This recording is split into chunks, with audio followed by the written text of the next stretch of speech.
पिशौरी मल जी गुरदासपुर में बड़े कंजर्वेटिव किस्म के इंसान तो थे, लेकिन उसके साथ साथ उनमें एक इंसानियत जरूर थी। इसीलिए उनके तीनों बेटे इतने कामयाब हुए, चेतानंद, देवानंद और विजय। आज मैं बात कर रहा हूँ देवानंद साहब की, क्योंकि देव साहब 100 बरस के हो गए। एक जगह एक इंटरव्यू में देव साहब कह रहे थे कि अभी मैं फिल्म्स में नहीं पहुंचा था और मैं अमृतसर गया था, बहुत गर्मी थी और गर्मी के वक्त में एक शरबत वाले के पास में गया। उस शरबत वाले के पास जाके मैंने कहा भाई पिला दे शरबत, बहुत कहने लगा। वो मेरे माथे की तरफ देखने लगा, यानी वो देव साहब के माथे की तरफ देख के उसने कहा, वो काका तेरे मथे पे तो सूरज है, तू तो बहुत बड़ा इंसान बनेगा, तू बहुत कमाल करेगा। बाद में कहीं देव साहब ने कहा, मुझे समझ नहीं आया कि किस तरह से उसने मेरे माथे में क्या देखा और उसकी बात कितनी सच हुई, क्योंकि मुझे जो कामयाबी मिली वो मेरी किस्मत है। आज आइए बहुत सारी बातें देव साहब के बारे में करते हैं, क्योंकि आज उनके 100 बरस पूरे हो गए। दिन है 26 सितंबर, बरस है 2023 और वो था 1923।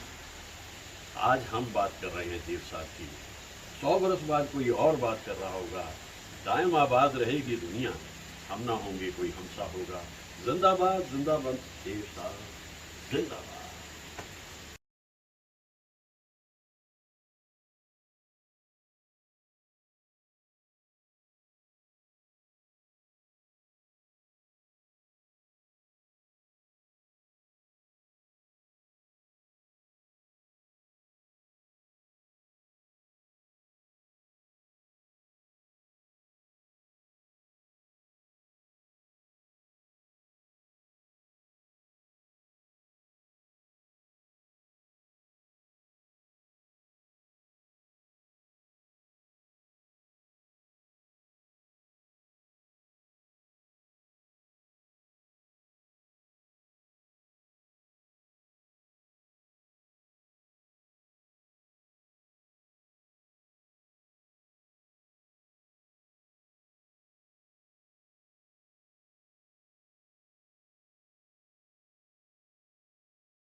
बहुत पहले की बात है, कम से कम 12-13 साल पहले की बात होगी, 2006-7 के ज़माने की बात होगी।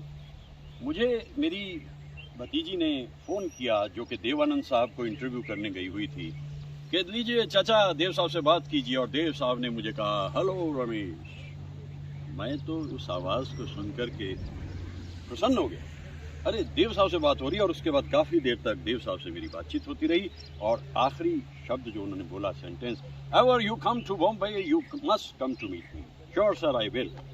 और मैं उनकी बुक लॉन्च पे गया, उनसे मिला, सिग्नेचर लिए और उनको पेन भेंट किया। और ऐसे महान कलाकार से मेरी मुलाकात मेरे मन को आज भी गुदगुदी देती है कि ज़िंदगी कभी कभी आपको इतनी खुशियां दे देती है कि आप सोच भी नहीं सकते। तो देवानंद साहब से मिल लेना मेरे लिए एक खुशी की बात, और उनके गीतों को इस सेंटिनरी में मैं याद कर रहा हूँ। ये उनकी शताब्दी है।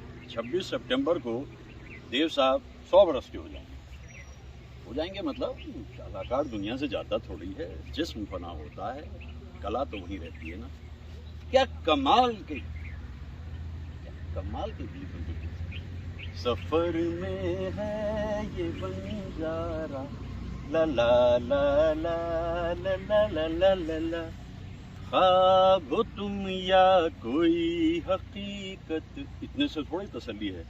ऐसे तो न देखो कि हमको नशा हो जाए, कहीं बेख्याल हो, कहीं साथी न कोई मंजिल दिया है, न कोई महफिल चला मुझे लेके है दिल, अकेला कहाँ हम बेखुदी में तुमको पुकारे चले गए। फलसफा उनकी जिंदगी का क्या था? मैं जिंदगी का साथ निभाता चला गया, हर फिक्र को धुएं में उड़ाता चला गया। ये 1961 का पैगाम। जरा से हम और बड़े हुए तो हमें समझ में आ गया कि बस इन्हें तो इष्ट देव बना लो अपना, देव साहब को, और आगे की जिंदगी इत्मीनान से कटेगी। ये दिल ना होता बेचारा, दिल बेचारा इसीलिए तो गया हमारा, किसका रास्ता देखे ए दिल ए सौदाई, आके जरा देख तो तेरी खातिर हम किस तरह से जिए, आंसू के धागे से पीते रहे हम जो जख्म तूने दिए, चाहत की महफिल में गम तेरा लेकर किस्मत से खेला जुआ, दुनिया से जीते पर तुझ से हारे, यूं खेल अपना हुआ। अब जब किशोरदा ने इस गीत को गा लिया गैम्बलर में, तसल्ली नहीं हुई। रफ़ी साहब तो होने ही चाहिए। मेरा मन तेरा प्यासा, गोल्डी के साथ मिलकर के कितनी बढ़िया फिल्म्स उन्होंने बनाई। लेकिन समय के साथ साथ परिवर्तन आते हैं। हर इंसान जो किसी के साथ काम कर रहा होता है वो अलग होना चाहता है, वरना इन दोनों का बनाया हुआ गीत हम कहाँ भूल सकते हैं। हो खोया खोया चांद खिला आसमान, आंखों में सारी रात जाएगी। रात तो सारी इसलिए आंखों में ही जाएगी क्योंकि आज याद आ रहे हैं मुझे इष्ट देव। जब भी कभी ऐसी जगहों पे मैं पहुंचता हूँ, ऐसे मनाजिर को मैं देखता हूँ, मैं सोचता हूँ प्रकृति के लिए उनके मन में कितना प्रेम था। देव साहब संगीत और प्रकृति दोनों पे नजर रखते थे। बर्मन दादा ने कितनी धुनें उनके लिए बनाई, और फाली मिस्त्री जो कि उनके सिनेमेटोग्राफर थे, वो समझ जाते थे फाली यहाँ से इस एंगल से लो शूट करो और देखना क्या रिजल्ट आएगा। मैं उस दिन अटेंड कर रहा था वो फंक्शन जो है देव साहब की बुक लॉन्च का, तो वहाँ जो पेंगुइन के सीनियर एग्जीक्यूटिव थे उनका नाम था मार्क। तो जब अमिताभ बच्चन ने बुक को रिलीज किया तो देव साहब स्टेज पर आए और कहने लगे, mark my words, this book is going to be a big hit. So mark my words. Spontaneity थी, पढ़े लिखे, कल्चर, डिसेंट, सोफिस्टिकेटेड इंसान थे देव साहब। बस जिंदगी है, चलती फिरती रहती है इसी तरह से, कभी यहाँ कभी वहाँ कभी कहाँ। और मैं इन ख्यालात को कैप्चर करता रहता हूँ इन वीडियोस के ज़रिए, याद करता हूँ उन लोगों को और अपनी उड़ान को रखता हूँ कायम। खूबसूरत दिन है और खूबसूरत याद है देव साहब से जुड़ी हुई उनकी सेंटिनरी पे। कुछ बातें तो मुझे देव साहब की बहुत अच्छी तरह से याद आती हैं। ये भी उनकी सेंटिनरी है, ये उनकी जन्म शताब्दी है। 26 सितंबर को वो 100 बरस के हो जाएंगे देव साहब। बार बार मुझे ये याद दिलाना पड़ता है कि आप कहेंगे सेट योर ग्रामर राइट। अरे कलाकार दुनिया से जिस्मानी तौर पे जाते हैं, उनकी कला तो रहती है। देव साहब को कौन, कई सारे सिंगर्स को उन्होंने अपनी ज़िंदगी में इस्तेमाल किया, अपनी आवाज़ के लिए उनको बुलाया, और उन सिंगर्स ने भी अपने अपने तरीके से अलग अलग तरीके से गाया। मुकेश साहब शुरू में जो गीत गा रहे थे बड़े उदास थे, और ये देव साहब की शख्सियत पे बात फिट नहीं बैठ रही थी। बहे ना कभी नैन से नीर। अब ये जो चलते फिरते एक कारवां है देव साहब, वो तो कहने लगे कि भाई मुझे थोड़ी आवाज़ में और चाहिए तेज़ी। वो तेज़ी कहाँ से, हेमंत दा ने ला दी उनको वो तेज़ी। सफ़र में है ये बंजारा। देखिए देव साहब की सबसे बढ़िया बात है कि वो आइकनोक्लास्टिक हैं। वो ट्रेडिशन को या चली आ रही मान्यताओं को, रवायतों को नहीं इस तरीके से अपने पाँव में जंजीर बनाने देते ना। जब उनका बचपन का नाम रखा गया था वो था धर्मदेव। एक इंटरव्यू में कह रहे थे देव साहब कि भाई, मैंने कहा यार ज़्यादातर दुनिया में जो कर रखा है गड़बड़ वो धर्म की वजह से हो रहा है, बजाय इसके कि धर्म कोई रास्ता दिखाता। यहाँ तो झगड़े होते हैं, तो धर्म पहले मैंने अपने नाम से हटाया और नाम हो गया देव आनंद। उसके बाद फिर तलत साहब ने भी उनके गीत गाए और तलत साहब जाए तो जाए कहाँ, ऐसे गीत उदासी के। लेकिन फिर उसके बाद में जब कुछ ड्यूएट्स की बात आई तो वो समझ गए कि भाई मेरे लिए आवाज़ जो है या तो मोहम्मद रफ़ी साहब हैं या फिर मेरे लिए किशोर कुमार। मोहम्मद रफ़ी साहब ने कितने गीत गाए। छेड़ा मेरे दिल ने तराना तेरे प्यार का, जिसने सुना खो गया, पूरा नशा हो गया। नशा तो मोहम्मद रफ़ी साहब की आवाज़ में था ही। कोई सोने के दिल वाला, कोई चांदी के दिल वाला, शीशे का है मत वाले मेरा दिल। दिल तो देव साहब का शीशे का ही था। इसीलिए अकेला हूँ मैं इस दुनिया में, कोई साथी है तो मेरा साया, अकेला। दरअसल अकेलापन उन्हें पसंद था। जब वो लिखते थे या सोचते थे अपनी फिल्म्स के बारे में तो वो अकेले रह गए इन काम को करते थे। बाद में वो अपनी टीम को साथ लेकर के चलते रहे। तो ये सिलसिला देव साहब का उनकी सेंटिनरी में मैं याद कर रहा हूँ। और ड्यूएट्स भी कितने खूबसूरत। ये दुनिया वाले पूछेंगे मुलाकात हुई क्या बात हुई, ये बात किसी से ना कहना। उन्हें फर्क नहीं पड़ता था दुनिया वाले उनके बारे में क्या समझते हैं, देव साहब को इससे कोई फर्क नहीं पड़ता। देव साहब अपना काम करते चले जाते। प्रेम पुजारी के जरिए जब वो डायरेक्शन में एंटर हुए उसके बाद फिर वो एक के बाद एक फिल्म बनाते चले गए। मतलब he was much ahead his time. इश्क इश्क एक फिल्म है जो मुझे बहुत पसंद है। जमाने में जो करते हैं, ये टिपिकल देव साहब की फिल्म है। पंचम ने जो इसमें कमाल का धुनें बनाई वक्त से पहले आ गई है। ऐसा लगता है जैसे पोएम ऑन सेल्यूलॉइड्स चलती चली जाए। इतनी सारी नई हीरोइंस को देव साहब ने, वैसे भी देव साहब ने बहुत सारी हीरोइंस को रहते समय में मौका दिया और उन हीरोइंस को समय के साथ साथ ये पहचानने में वक्त नहीं लगा कि देव साहब एक ऐसे कलाकार हैं जिन्हें फन से वास्ता है, जिन्हें हुनर से वास्ता है।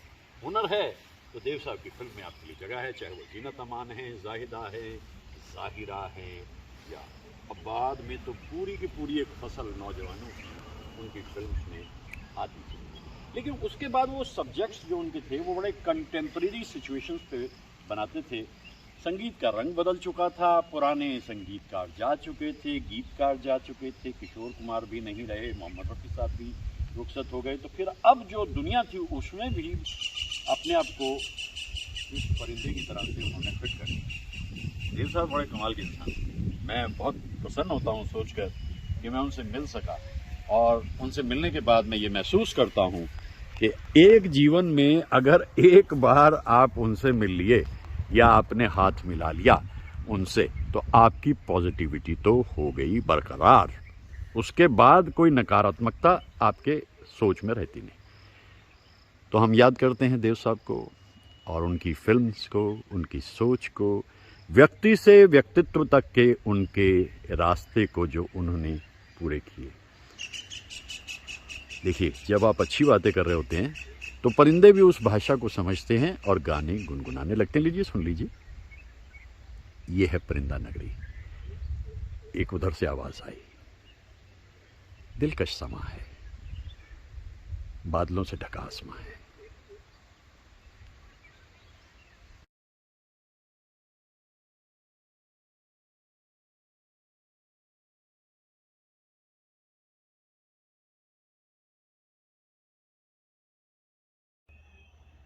मैं बात कर रहा हूँ सितंबर की, और जब सितंबर की बात कर रहा हूँ तो देव साहब का जिक्र ना किया जाए तो बात बनती नहीं। 26 सितंबर उनकी सालगिरह।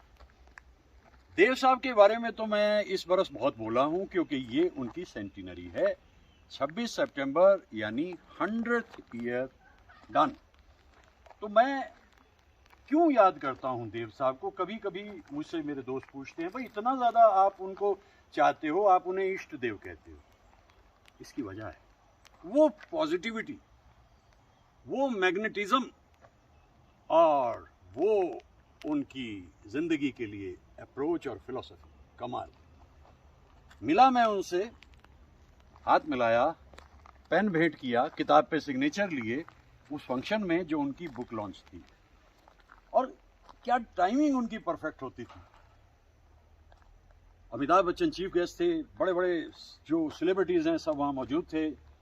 दिन था 27 सितंबर 2007 बॉम्बे। तो मैं ये महसूस कर रहा था उस इंसान का कि वो इतना एजाइल है कि चलते रहते हैं, रुकते नहीं हैं। माना जनाब ने पुकारा नहीं, क्या मेरा साथ भी गवारा नहीं। अब उनका साथ गवारा तो तब हो, मैं बाहर निकल के थोड़ी देर का ब्रेक हुआ था, जब उस फंक्शन से बाहर आया तो हेमा मालिनी जी को कोई इंटरव्यू कर रही थी, जर्नलिस्ट। तो वो कहने लगी हेमा जी से, भाई आप बताइए कि आप देव साहब को कैसे, किस रूप में देखती हो। तो उन्होंने कहा, भाई देव साहब से बढ़िया इंसान कौन हो सकता है। और उनका सबसे बड़ा कमाल ये कि आप उन्हें कहते हो हेलो देव साहब, आप कहते हो, और देव साहब वहां पहुंच चुके होते हैं जब तक आपकी हेलो का वो जवाब देते हैं। कैरिस्मेटिक, बचपन से ही एक्नोक्लास्टिक। वाले साहब ट्रेडिशनल थे, नाम रख दिया धर्मदेव। बड़ी जल्दी पढ़े लिखे देवानंद को मालूम हुआ, उन्होंने कहा यार ये धर्म जो है ये झगड़े कराता है, तो धर्म हटा के देव आनंद। चेतन साहब तो पहले ही पहुंच चुके थे बॉम्बे, और फिर बाद में विजयानंद भी आ गए।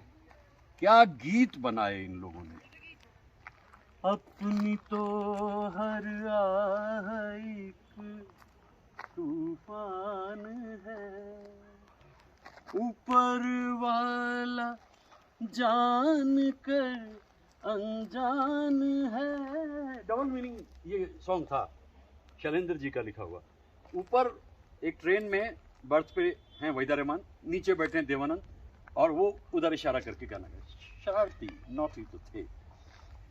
आज मैं उन्हें याद करता हूँ, उनकी ज़िंदगी को सोचता हूँ। नेचर के लिए देव साहब के मन में अलग ही प्यार था। इश्क इश्क इश्क 1974 की फिल्म, और उस फिल्म को जिस अंदाज में उन्होंने बनाया वो बहुत कमाल है। मैं थोड़ा सोचता हूँ इसे अगर आगे से हम इस व्यू को जाकर के लें तो ऐसा लगेगा जैसे फाली मिस्त्री जो है वो सिनेमेटोग्राफर है और देव साहब जो हैं वो फिल्म को बना रहे हैं। इश्क इश्क इश्क। ज़्यादातर उसकी शूटिंग जो है वो नेपाल में हुई, जगहें बदलते रहते थे। ज्वेल थीफ की शूटिंग जो है वो हुई थी सिक्किम में। ऐसे कलाकार एक ही बार आते हैं बस, वन एंड ओनली देव। और जब उदास होते थे, किसका रास्ता देखे ए दिल ए सौदाई, मीलों है खामोशी, बरसों है तन्हाई। अब ऐसे कलाकार को मीलों है तन्हाई, ये बड़ा खूबसूरत ख्याल है। मीलों है तन्हाई, बादल एक आ गया पहाड़ के ऊपर। और मैं सोचता हूँ जब हम देव साहब का जिक्र कर रहे हैं तो नेचर भी अपने एक बड़े खूबसूरत रूप में आ गई है। आके जरा देख तो तेरी खातिर हम किस तरह से जिए, आंसू के धागे से जीते रहे हम जो जख्म तूने दिए, चाहत की महफिल में गम तेरा लेकर किस्मत से खेला जुआ, दुनिया से जीते पर तुझसे हारे, यूं खेल अपना हुआ। अलग अलग वक्त में उन्होंने अलग अलग गायकों के साथ तजुर्बे किए। जैसे पहले मुकेश साहब ने जो गाने उनके लिए गाए, बहे ना कभी आंख से नीर, नैन से नीर, बड़ा सैड गाना था। ये दुनिया है जहां दिल को, ये भी बड़ा सैड गाना था। तो बहुत जल्दी देव साहब ने समझ लिया कि भाई ये तो चलेगा नहीं काम इस तरीके से, मुकेश साहब तो इतने कमाल के सिंगर हैं लेकिन दर्दीले गाने गाते हैं। उन्होंने किशोर को ले लिया और किशोर ने भी जिद्दी में जो गीत गाया, मरने की दुआएं क्यों मांगू, वो कहने लगे यार तुम सारे शागिर्द हो के एल सहगल साहब के। फिर उन्होंने बुलाया हेमंत दा को, है अपना दिल तो आवारा। आज मैं हेमंत दा को इसलिए याद कर रहा हूँ कि 26 सितंबर सालगिरह है देव साहब की, और 26 सितंबर को रुखसत हुए थे हेमंत दा। बहुत से गाने, तेरी दुनिया में जीने से तो बेहतर है कि मर जाए, ऐसे ऐसे गीत हेमंत दा ने उनके लिए गाए। तलत महमूद को भी बहुत पसंद करते थे देव साहब। जाए तो जाए कहाँ। लेकिन 1961 में एक गीत तलत साहब ने गाया, तुम तो दिल के तार छेड़ कर हो गए बेखबर। ये गीत लता जी ने भी गाया था दूसरी तरफ, लेकिन लता जी का गीत थोड़ा सा अच्छे हालात में बेहतर दिखाई देता है। फिर आ गए आखिर में रफ़ी साहब, और रफ़ी साहब ने इतने गीत गाए, मेरा मन तेरा प्यासा, ऐसे ऐसे गीत रफ़ी साहब। कोई जैसे कहते हैं ना उसमें हम दोनों के अंदर, कभी खुद पे कभी हालात पे रोना आया, ऐसे ऐसे गीत। मैं जिंदगी का साथ निभाता चला गया। भाई मैं तो इसलिए देव साहब को याद करता हूँ, उनसे मिलना मेरे लिए वजह खुशी थी, उन तक पहुँचना, उनसे बात करना, उनसे फ़ोन पे जन्मदिन की मुबारकबाद दे के बात करते रहना। और मित्र कंवल जी का धन्यवाद कि मुझे उस प्रोग्राम तक वो ले गए, और आज भी मैं उस दिन को याद करता हूँ, देव साहब को याद करता हूँ। शतक, सेंचुरी वो लगा गए, और सेंचुरी लगा गए से मतलब होता है कि कलाकार जो होता है, आर्टिस्ट, उसका सिर्फ जिस्म फना होता है, उसका जो आर्टिस्ट्री है वो रह जाती है। उन पहाड़ों की तरह से उसका वजूद हर आते दिन में बढ़ता चला जाता है। तो देव साहब, सितंबर का महीना और देव साहब याद आते हुए यहाँ रुकने की बजाय कहीं थोड़ा आगे चलते हैं।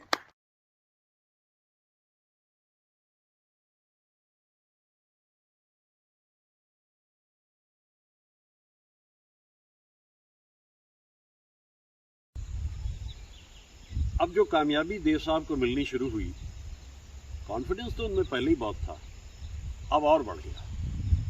ये नवकेतन का जो बनना है, इसमें शुरू के दौर में चेतन साहब का साथ आ जाना, फिर विजयानंद का साथ देना, लेकिन एक बात देवानंद साहब की समझ में आ गई थी, और वो ये थी कि हिंदी फिल्म्स में कंटेंट कितना भी ज़्यादा हो, अदाकारी कितनी कमाल की हो, जो सबसे अहम है वो संगीत है और गीत है।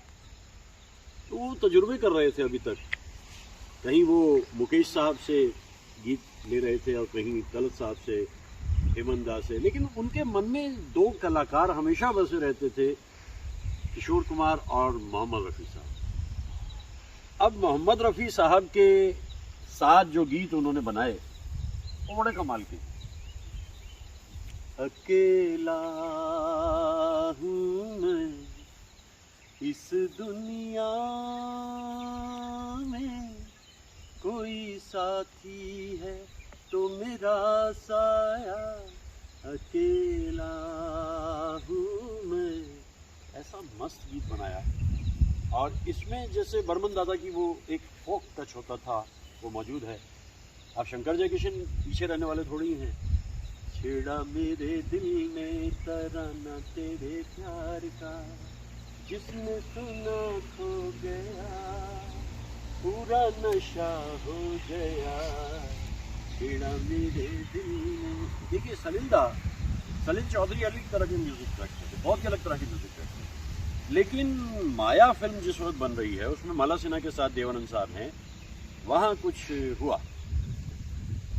तस्वीर तेरी दिल में जिस दिन से उतारी है। अब यहाँ मोहम्मद रफ़ी साहब और लता जी के बीच में कोई तकरार हो गई और सलील दा समझ नहीं पा रहे थे वो करें तो क्या करें, लेकिन गाना किसी तरीके पूरा हुआ और इसके बाद अलहदगी हो गई मोहम्मद रफ़ी साहब और लता जी। इसी फिल्म में देव साहब को अकेले भी गाना गाना है।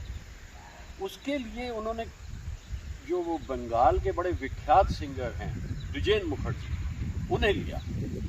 ए दिल कहाँ तेरी मंजिल, ना कोई दीपक है ना कोई साया है, गुम है कहीं यूं आसमान। अब ये गीत भी उन पे थोड़ा सा आउट ऑफ प्लेस लग रहा था, लेकिन द्विजेन साहब इतने बड़े कलाकार थे कि उनका गाया हुआ ये गीत भी बहुत अच्छा निकल गया। अब बात एक रात की, फिर एक बार भेमंदा आते हैं।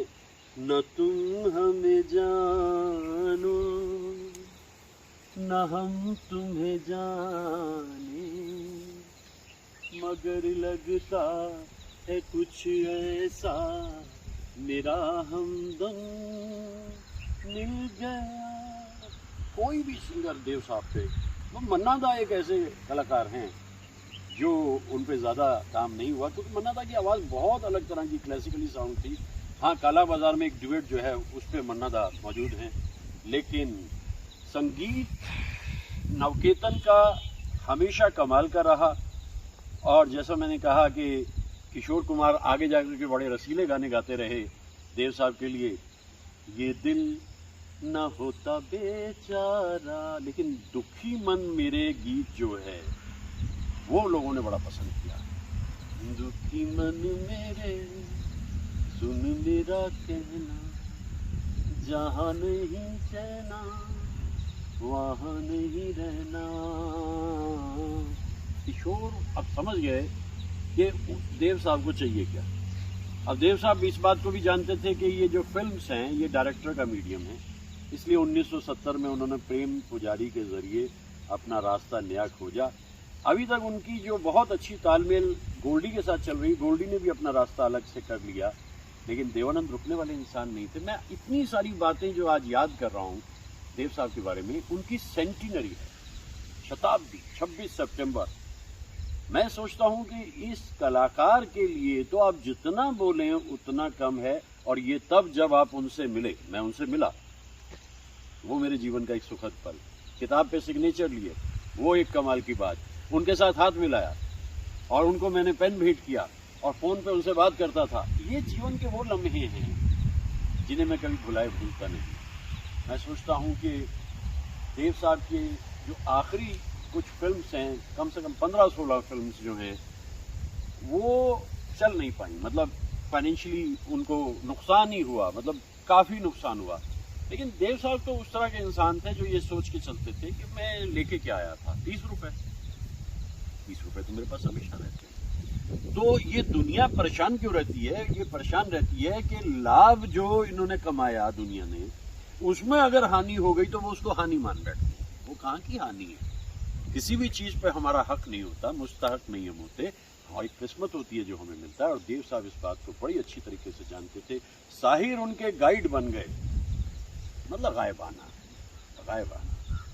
तदबीर से बिगड़ी हुई तकदीर बना ले, अपने पे भरोसा है तो ये दांव लगा ले। ये जो गीत बाजी का है, साहिर साहब का लिखा हुआ, इसको अपना फलसफा बना लिया देव साहब। और फिर 1960 में जाकर के मैं जिंदगी का साथ निभाता चला गया।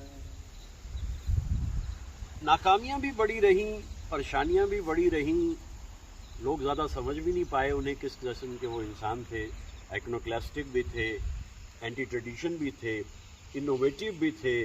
वरना उस ज़माने में 1974 में किसकी मजाल के वो एक फिल्म बनाए, ज़माने में जो करते हैं इश्क इश्क। तो वो फिल्म जब भी मैं देखता हूँ, हमारे शहर में वो फिल्म लगी थी 1974 में, पहले ही मैं दिन देखने गया और जब मैंने हॉल की हालत देखी खाली, मैं घबरा गया। मैंने कहा ये फिल्म तो लगता है चलेगी नहीं। अगले दिन मैं फिर देखने गया, चूँकि मुझे वो फिल्म इतनी अच्छी लगी, मुझे लगा जैसे वो एक पोएम है सेलुलॉइड में, उसमें म्यूजिक भी है, उसमें नेचर भी है, उसमें अदाकारियाँ हैं नए नए कलाकारों की, लेकिन वो लोगों को क्यों समझ नहीं आई मैं समझा नहीं। फिल्म पिटी और चौथे दिन उतर गई।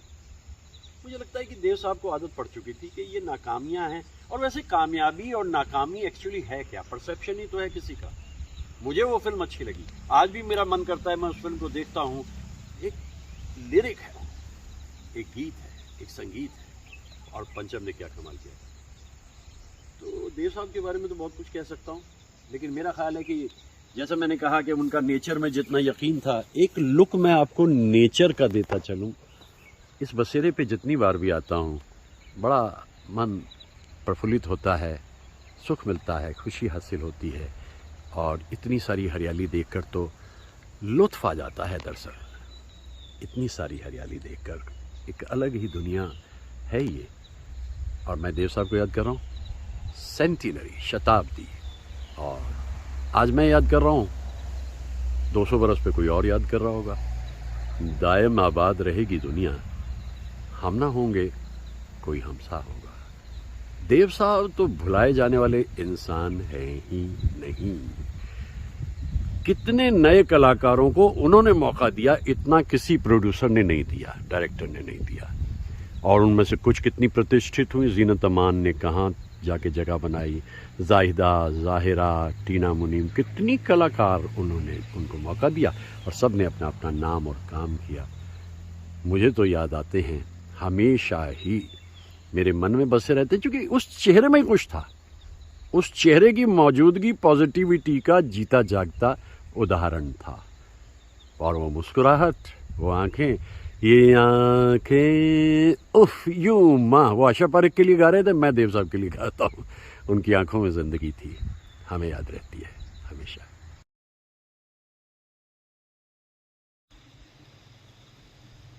खोए खोए से हैं मस्त नजारे,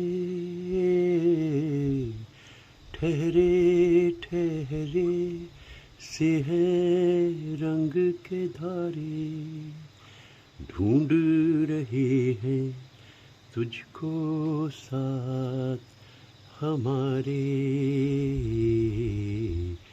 चुप है धरती, चुप है चांद सितारे, मेरे दिल की धड़कन तुझको पुकारे, कोने कोने मस्ती फैल रही है, बाहें बनकर हस्ती फैल रही है, तुझ बिन डूबे दिल को कौन उभारे, चुप है धरती, चुप है चांद सितारे, मेरे दिल की धड़कन तुझको पुकारे। अलौकिक दृश्य है, चुप है धरती, चुप है चांद सितारे। देव साहब बाजी के ज़रिए बहुत पॉपुलर हो गए थे, और एक नया सितारा दुनिया को दिखाई दिया जो अलग तरह का है। इसके बाद टैक्सी ड्राइवर में तलत महमूद साहब का गीत भी बहुत मकबूल हुआ, जाएं तो जाए कहा। लेकिन वो समझ रहे थे कि हेमंदा की आवाज़ में कुछ है, बड़ी ही उनकी आवाज़ सात्विक आवाज़ है। इसलिए ये गीत जो मैं अभी गुनगुना रहा था, ये हाउस नंबर 44 से है। हाउस नंबर 44 एक थ्रिलर फिल्म थी। इसमें वो कल्पना कार्तिक अपनी पत्नी के साथ में थे। फिल्म ठीक चली, अच्छा बिजनेस किया, लेकिन ज़्यादा इम्पोर्टेंट था गीतों का उभर कर सामने आ जाना। बर्मन दादा और साहिर साहब की जोड़ी खूब जमी। हाउस नंबर 44 का ये गीत बहुत ही विरह वेदना लिए हुए है, लेकिन इसमें जो ठहराव है, जिस अंदाज में हेमंदा ने इसको गाया है, उससे ये जाहिर होता है कि कुछ अरसे तक अब देव साहब हेमंदा की आवाज़ को लिए रखेंगे, और उनका प्लेबैक उन्हें सूट कर रहा था, उन्हें भाने लगा था। आसमान पे छाए बादल बरसती बारिश, सामने से रोशनियों की लकीर हल्की सी आती हुई, और एक और नया दिन देव साहब को याद करते हुए शुरू। कोशिश यही है कि बस सेंटिनरी आ ही गई उनकी। 26 सितंबर तो हमारे लिए महान दिन है, और कुछ न कुछ उनके बारे में कहा जाता रहे, ये ज़रूरी है।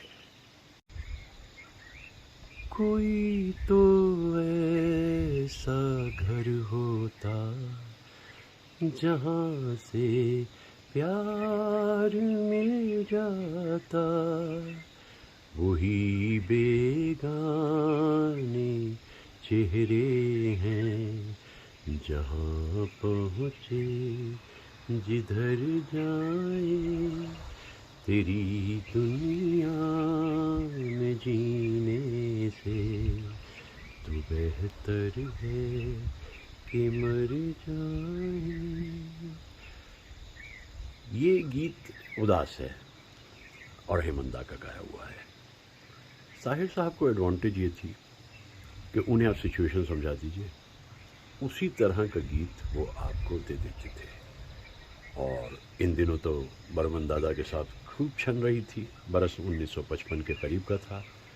लगातार जो फिल्म कर रहे थे वो लोग हिट हो रही थी, और गायक चाहे तलत महमूद हों और चाहे हेमंत कुमार हों, सभी गीत हिट हो रहे थे।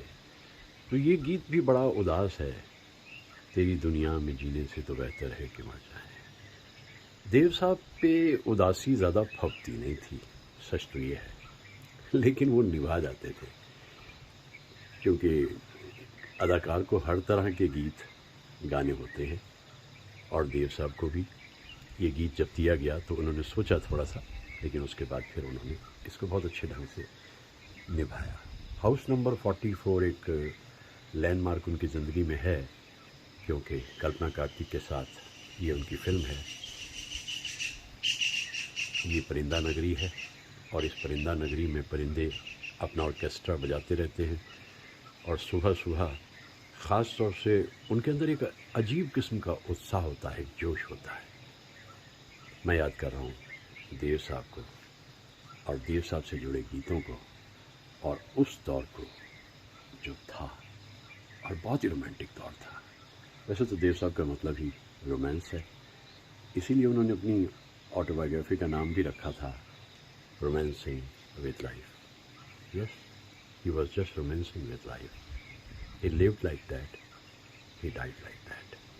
One and only देव साहब, और मैं तो उन्हें इष्ट देव कहना बेहतर मानता हूँ।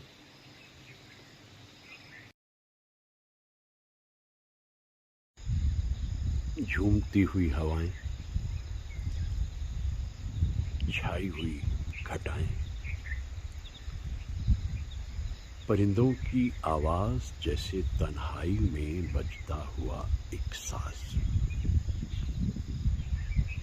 झील पे धुंध और एक सुनसान सा जजीरा, जताता हुआ कहीं चले जाइए, तन्हाई उतनी ही गहरी है। जंगल की दुनिया भी कितनी दिलकश है। कितना अरसा पहले जो नॉवल लिखा था हार्डी ने, far from the madding ground, बस ऐसे ही दृश्य उनके दिल में रहे होंगे। नेचर का अच्छा डिस्क्रिप्शन मिलता था हार्डी के नॉवेल्स में, लंबे लंबे पैराग्राफ्स होते थे उनके उसमें, far from the madding ground. मुझे इस जगह पे आकर विशेष तौर पर सभी कुछ मिल जाता है, चैन, सुकून, इत्मीनान। ज़रूरी है, ज़रूरी है। मूवी मेनिया से दूर और ओटीटी को कमर दिखाते हुए,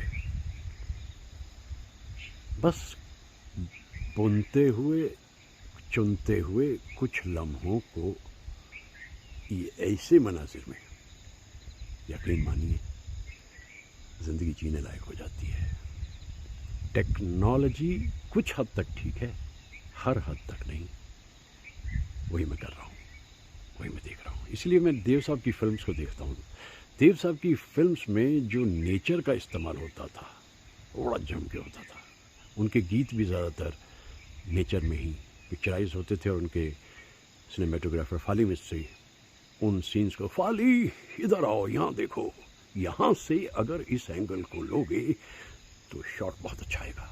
और फाली कभी निराश नहीं करते थे। ये थी वो जोड़ियाँ, ये थे वो लोग जो इन मनाजिर में आकर याद आते हैं।